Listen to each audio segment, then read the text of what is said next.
guys, Hakuna Matata. This is a show Maths Master Teacher at Vedantu. Welcome to the session बच्चा लोग.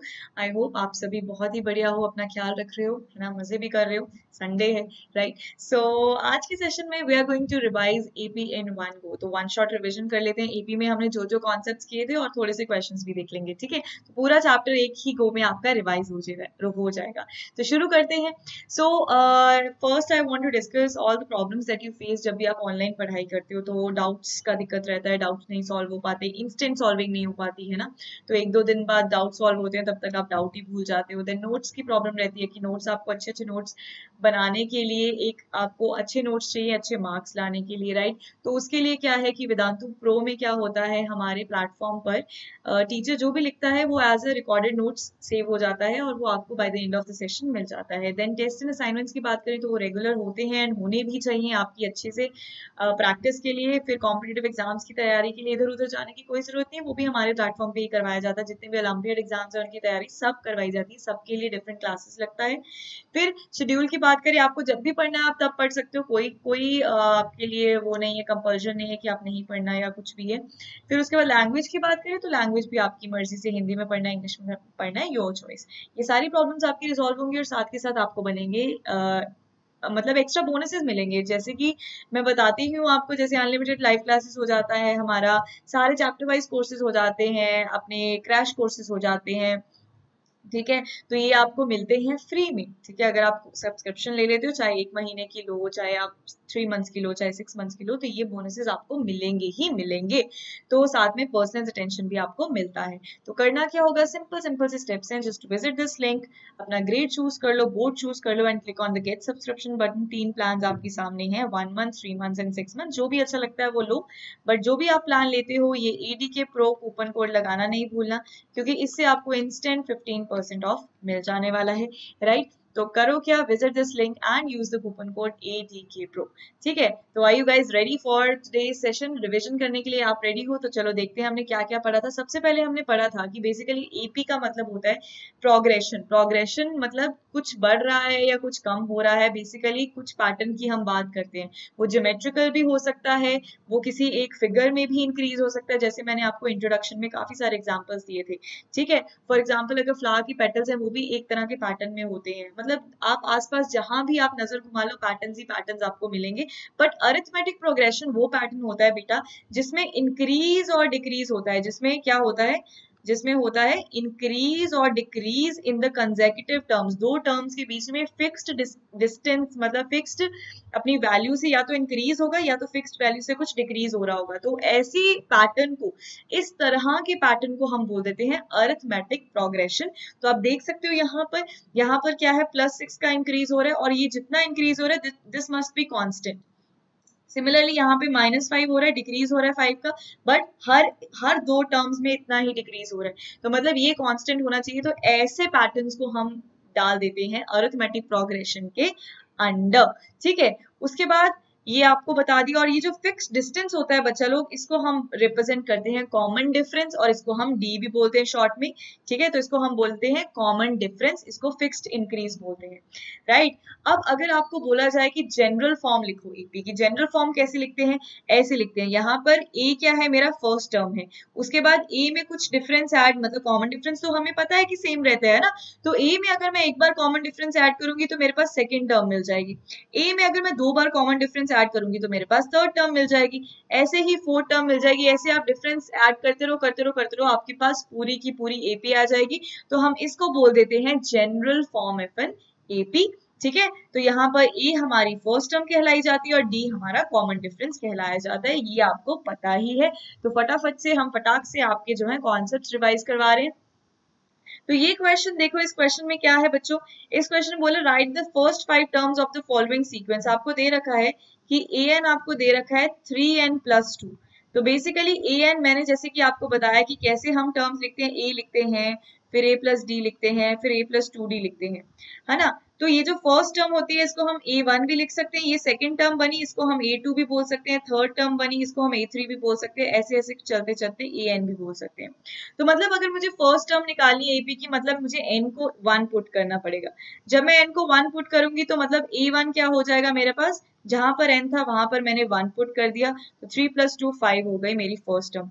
जैसे ही मैंने n को 2 put किया तो उससे मेरे पास आ जाएगा a2, that will be my second term. ठीक है, तो मतलब n की जगह पे आपने बस 2 पुट करना है, तो ये आपकी बन जाएगी सेकंड टर्म। 3 2 6 + 2 8। फिर जैसे ही आपने n को 3 पुट किया, आपके पास आ जाएगी a3, that is your third term of the AP।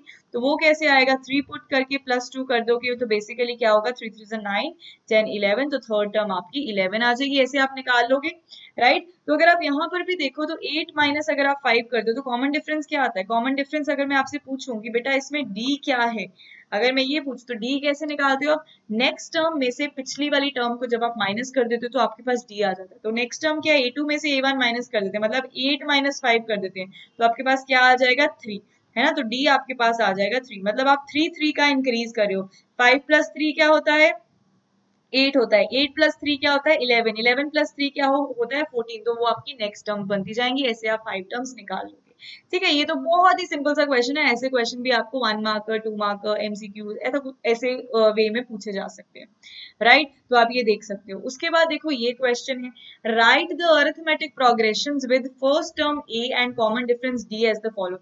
AP बनानी है यार आपको, सीधी सीधी एपी बनानी है आपको। फर्स्ट टर्म दे रखी है 4 और आपको कॉमन डिफरेंस दे रखा है -d -3, राइट। तो आपको पता है कि जब एपी बनानी है तो कैसे बनाते हैं, ए होता है, फिर आप a + d करते हो, फिर आप a + 2d करते हो, फिर आप a + 3d करते हो। मैंने आपको ये भी बताया था कि कैसे कैसे होता है, डिटेल में मैंने आपको एक्सप्लेन किया था। जिन्होंने इसकी एक्सप्लेनेशन करनी है कि ऐसे ही क्यों बनाया, तो आप देख सकते हो हमारा इंट्रोडक्शन का वीडियो, राइट। तो अब यहाँ पर देखो बच्चा लोग, यहाँ पर a मुझे 4 है तो फर्स्ट टर्म तो मेरी 4 बन गई।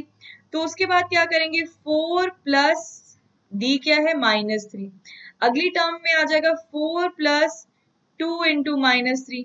अगली टर्म में आ जाएगा 4 + 3 × -3। तो क्या क्या टर्म्स बनी, 4 बनी, फिर 4 - 3 1 बन गया, फिर 4 - 6 क्या बन गया, -2 बन गया,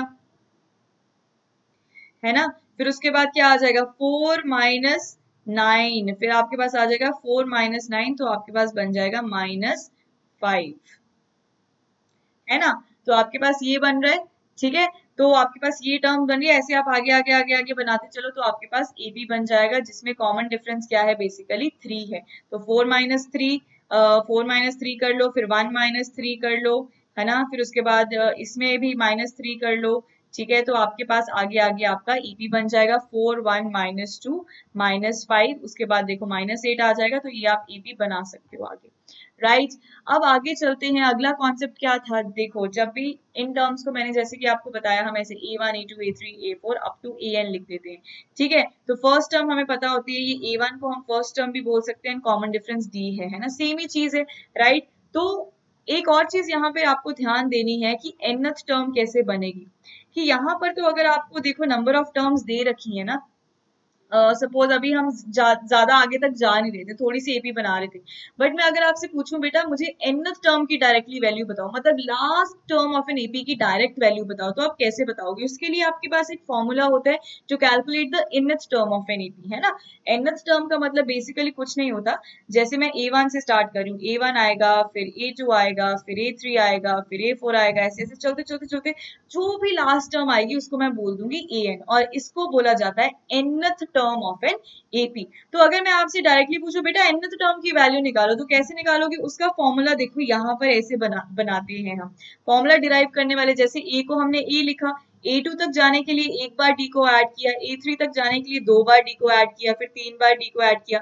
अब आप यहाँ चीज एक नोटिस करो, जब 2 था तो एक बार d ऐड हो रहा था, जब 3 था तो 2 बार d ऐड हो रहा था, जब 4 था तो 3 बार। तो मतलब जब n होगा तो कितनी बार ऐड होगा d, n-1 टाइम्स। तो बेसिकली यहाँ पे हमारा फॉर्मूला क्या बन जाएगा, n-1 टाइम्स d जो है वो ऐड हो जाएगा। क्लियर हो गया। तो ये आपका an का फॉर्मूला बन गया, a + n-1 × d। तो सिंपल सिंपल इस पे अब हम क्वेश्चन सॉल्व करेंगे। ये रहा आपका पहला क्वेश्चन आपकी स्क्रीन पे, ठीक है। तो कर लेते हैं।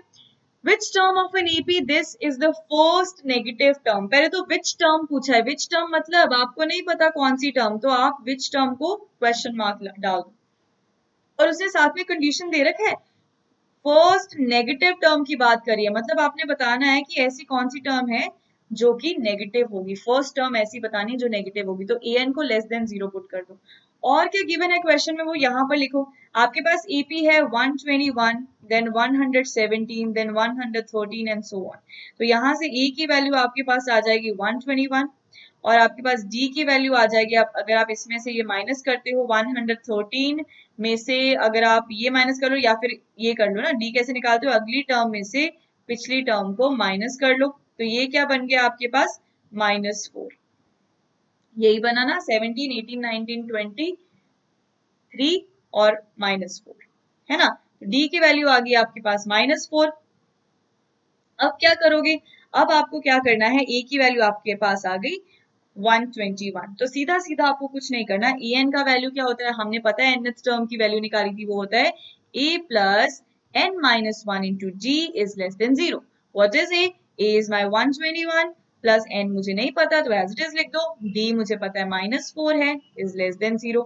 तो अब यहाँ पर क्या हो जाएगा 121 -4n प्लस 4 लेस देन 0। तो ये आ जाएगा 125 -4n लेस देन 0। तो यहाँ पर आप बच्चा लिख सकते हो ये चीज, यहाँ पे आप लिख सकते हो 125 को इधर ही रहने दो, साइन चेंज नहीं होगा, ये 4n उधर चला गया तो +4n हो गया। तो 4 से अगर मैं इसको डिवाइड करूँ, साइन ऑफ इनइक्वालिटी चेंज नहीं होगा, तो 4 को हम यहाँ पर डिवाइड कर रहे हैं इससे। तो जब डिवाइड किया तो ये क्या आ गया 4 3 12, 4 1 4 और ये 31.25 आ गया। मतलब 31.25 जो है, मतलब n की वैल्यू जो है 31.25 से बड़ी होनी चाहिए। n की वैल्यू बड़ी क्यों, यहाँ पे एक ओपन वाला है ना साइन, तो n की तरफ ओपन है वो, है ना, उसका माउथ n की तरफ ओपन है, तो मतलब n की वैल्यू कितनी बड़ी होनी चाहिए 31.25 से बड़ी होनी चाहिए। और 31.25 से नेक्स्ट जो इंटेग्रल वैल्यू कौन सी आएगी 32 आएगी। तो मतलब n की वैल्यू 32 जो है वो आपका क्या बन जाएगा आंसर। क्लियर हो गया। तो मतलब n की वैल्यू जब 32 पुट करोगे तो आपको AP में फर्स्ट नेगेटिव टर्म मिलेगी। क्लियर। तो ये क्वेश्चन बहुत ही इंपॉर्टेंट है। तो ये मैंने पहले अपने प्रीवियस सेशंस में भी कराया, आपको रिवीजन के लिए दोबारा करवा दिया। अगला क्वेश्चन देखो, ये वाला क्वेश्चन क्या कहता है, देखो सीधा सीधा एंड AP हैज 50 टर्म्स। अब जो जो वो स्टेटमेंट में देता रहता है वैसे वैसे आपको लिखते जाना है। तो वो उसने बोला AP की कितनी टर्म्स है 50 टर्म्स है, कितनी नंबर ऑफ टर्म्स कितनी है 50, तो मैंने N50 लिख लिया। फिर वो बोलता है द फर्स्ट टर्म इज 8, तो उसने A भी दे रखा है कि फर्स्ट टर्म 8 है। फिर उसने दे रखा है द लास्ट टर्म इज 155, मतलब उसने लास्ट टर्म मतलब AN की वैल्यू भी 155 दे रखी है। देन हमें बोला गया है find the 41st term of an AP, यहाँ पे आएगा ऑफ। ठीक है, हमें क्या निकलना है 41st टर्म, मतलब हमें A41 कैलकुलेट करना है। तो 841 का मतलब है A प्लस 41 माइनस 1, मतलब A प्लस 40 D की वैल्यू कैलकुलेट करनी है। A मेरे पास 8 है, 40 है, पर D की वैल्यू नहीं है मेरे पास, तो पहले D फाइंड आउट करना पड़ेगा। उसको फाइंड आउट करने के लिए मैं देखूंगी कि मेरे पास जो जो गिवन है उसको यूज करके मैं फाइंड आउट कर लूँ। सिंस AN ये दे रखा है तो AN क्या होता है A plus n minus 1 into D, उसका वैल्यू मुझे 155 दे रखा है, मतलब इसमें पुट किया और कुछ नहीं किया। ठीक है, E मेरे पास 8 है, n मेरे पास 50 है, तो 50 माइनस 1 हो जाएगा हमारे पास 49D। ठीक है, 49D हो जाएगा, इरेज कर देते, इक्वल्स टू 155 हो जाएगा, है ना। 49D इक्वल्स टू 155, तो ये अपना अपना क्या आ गया 49D। ठीक है, तो ये आ गया 49D इक्वल्स टू 155 माइनस 8, तो यहाँ पर आ गया 49D इक्वल्स टू, ये हमारा बन जाएगा 155 माइनस 5, उसके बाद ये बन जाएगा 147। तो ये D की वैल्यू आपके पास आ गई 147 बाय 49, तो पहले 7 पे 7 7 से 49, 721 3, तो D की वैल्यू आपके पास आ रही है 3। अब D की वैल्यू 3 आ गई तो सीधा सीधा ये निकाल सकते हैं A41 equals to A plus, एक कम होता है ना n माइनस 1 इंटू डी, तो A मेरे पास 8 है, 40 है और D मेरे पास 3 है, तो आपके पास बेसिकली 8 प्लस ये आ गया 4 3 12 120, तो आपके पास 128 आंसर आ जाएगा। सिंपल, वेरी सिंपल है ना। तो बस ऐसे इसको ऐसे क्वेश्चंस आते हैं, ऐसे क्वेश्चंस ही आएंगे, कुछ ज्यादा मुश्किल क्वेश्चंस नहीं आएंगे, टेंशन मत लो। राइट, तो चलो अगला क्वेश्चन देख लेते हैं। अब अगला कॉन्सेप्ट पहले रिवाइज करते हैं। अगला कॉन्सेप्ट हमने पढ़ा था sum of n terms of an AP. क्या पढ़ा था? सम ऑफ एन टर्म्स, मतलब जब मुझे इंडिविजुअल टर्म्स का सम करना है, हमने वो पढ़ा था। और मैंने ये आपको फॉर्मूला भी डिराइव करके बताया था कि कैसे हम sum of n terms of an AP derive करते हैं। ठीक है, तो कुछ नहीं किया था हमने फॉर्मूला डिराइव करते टाइम। हमने क्या किया था कि ये हमने लिख दिया a1 plus a2 plus a3 plus up to an। अब मैंने दूसरा भी, मतलब सब में फर्क नहीं पड़ता ना। अब यहाँ पे भी देखो, मैं आपको करके ही दिखाती हूँ। तो यहाँ पर आप देखो ध्यान से, अगर मेरे पास सपोज मैं ऐसे लिख लूँ a1 plus a2 plus a3 plus up to यहाँ पर आ गया मेरा an। अगर मैं इसको उल्टा करके भी लिख लूं तो सम में तो कोई चेंज नहीं होगा। तो यहाँ पर मैं लिख देती हूँ an, यहाँ पर a से एक कम मतलब an-1, यहाँ से एक और कम an-2, और यहाँ से चलते चलते a1 मेरा लास्ट पे आ जाएगा। मतलब बेसिकली मैंने कुछ नहीं किया, an को फिर उल्टा करके लिख दिया सीरीज को। अब अगर मैं इन दोनों इक्वेशंस को, इसको इक्वेशन 1 बोल लो, इसको इक्वेशन 2 बोल लो, इन दोनों को अगर ऐड कर देंगे तो बेटा क्या आएगा? देखो 2s इक्वल्स टू, देखना a1 प्लस an, पहली टर्म हमारी पास बनी a1 plus an।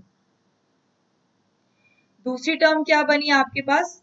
a2 plus an-1।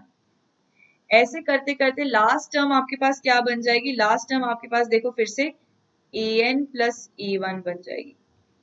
ठीक है, अगर आप नोटिस करोगे ना, यहाँ पर कोई भी सीरीज का एग्जाम्पल ले लो आप, अगर आप यहाँ पर नोटिस करोगे ना, इसका वैल्यू अल्टीमेटली जाके इसका वैल्यू, जितनी भी आप टर्म्स यहाँ पे सम कर करके लिखते जाओगे सारी सेम है। तो बेसिकली कितनी बार मुझे उस सेम टर्म्स को कितनी बार मुझे ऐड करना पड़ रहा है? n times. तो बस कुछ नहीं करेंगे हम, यहाँ पर मेरा 2s था, उसके बाद मैं क्या करूंगी, ये एक टर्म को उठा लो a1 प्लस an, इसको कितनी बार मुझे ऐड करना पड़ रहा है? n times. तो s का फॉर्मूला बन जाएगा n/2 और अंदर a1 प्लस an। जो हमारे पास an को आप लास्ट टर्म भी बोल देते हो, a1 को फर्स्ट टर्म बोल देते हो, तो आपके पास फॉर्मूला बन जाएगा। मैं आपको दिखा भी देती हूँ, देखो यहाँ पर जब आप इसको ओपन करोगे a प्लस an को इसने पूरा खोल लिया, a plus n-1 into D, फिर उसके बाद कर दिया a plus n-2 into D. अब आप a प्लस डी और इसको ऐड करोगे तब भी आपके पास यही बनेगा, इन दोनों को ऐड करोगे तब भी यही बनेगा, और जितने मर्जी टाइम ऐड कर लो यही सेम बनने वाला है। तो इसको हमने कितनी बार मल्टीप्लाई कर दिया? n टाइम्स, क्योंकि n टाइम्स वो ऐड हो रहा है तो उसको डायरेक्टली n से मल्टीप्लाई कर दिया, तो आपके पास ये फॉर्मूला डिराइव हो गया। ठीक है, तो अगर आपको और डिटेल में, मैंने एक अलग से एपी के एग्जाम्पल से अपने इंट्रोडक्शन, अपना जो एसएन वाला मेरा वीडियो है उसमें मैंने एपी, एक डिफरेंट एपी के एग्जाम्पल से फॉर्मूला डिराइव करना सिखाया है। तो अगर आपको यहाँ पर अभी क्लियर नहीं हुआ तो आप वो वाला सेशन देख लो, उसमें मैंने एग्जाम्पल से सिखाया है।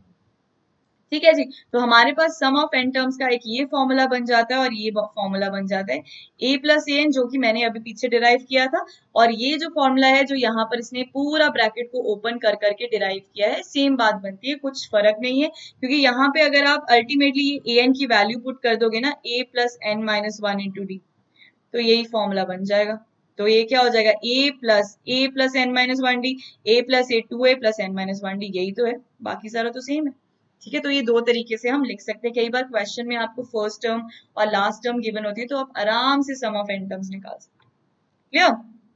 तो ये वाला क्वेश्चन करो, find the sum to the N